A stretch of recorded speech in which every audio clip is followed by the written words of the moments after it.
More blessings. Binato mo ng tinapay. Baka yun. Ikaw ang nagsabi niya. Bossing, kilala kayo na pinaka-chill sa industry, kahit sa mga ganitong issue. Pero ano pong pakiramdam ngayon na may pinagdadaanan kayo? Pwede daanan mo ng daanan. Isa lang naman ang pupuntahan natin. Sa diretso ang daan. Yun ang mga importante. Bawal yung mga paligo-ligo. Sa diretso lang ang daan. May possibility po ba siya na maayos out of court? I cannot talk about that. Sorry. Bossing, ano na lang po sentiments ni Senator Tito and Joey about what you're going through? Of course, they're all support, all out support. Kahit anong mangyari, sama-sama. Cool na cool nga kayo, bossing eh. Parang feisty si Tito Sen. Siya yung feisty. Ano sinasabi mo pag gano'n? Ako talaga si relax lang. Oo. Hindi ko masyadong problema. Dahil hindi tayo bibigyan ng problema ng Panginoon na hindi kayang ayusin. Si Pauline po, ano pong reaction niya ngayon?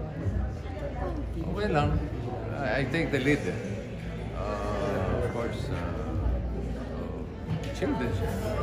And yung mga kids po, sina Danica, si Oyo, ano po yung... Chill din. Chill again. Natutunan nila sa akin. Pero bossing, mag-1 decade na kayo ni Pauline, ha? Wedding anniversary, end of the month. Ano plano niyo? Yeah. We were supposed to go to LA, but probably it will be cancelled. Actually, I was about to ask Oo nga eh. For the MIFF. Sayang naman.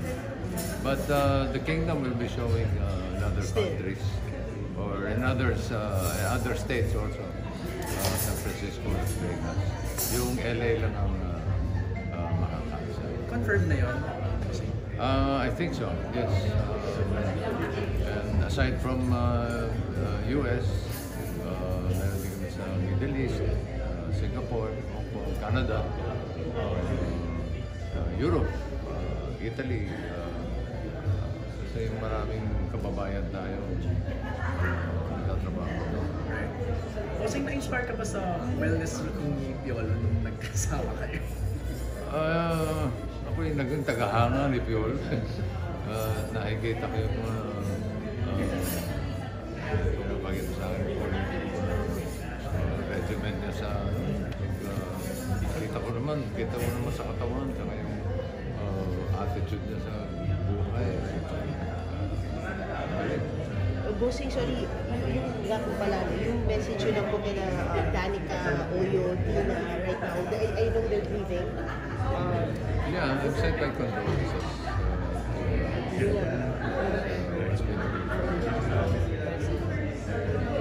Bossing, na-try nyo na po yung comedy, drama, nag-a-action din naman po kayo.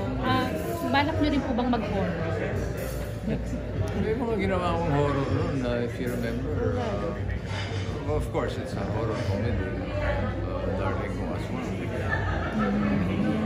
is part of Metro Manila Film Festival. Alam mo naman, pagka-artista ka, you take all the challenges. Tulad itong challenge na pinagseryoso ko, pinagdrama ko, at from start to finish, I had to take the challenge. And I'm very happy naman sa naging resulta challenge ni Direct Mike. Bossing, ang dami kasing humihingi ng follow-up dun sa The Kingdom. Pero may iba rin po ba na nag-send ng script or mga ibang klaseng mga storyline sa inyo? That parang after this? Merong kaming pinag-uusapan. Maybe a series, streaming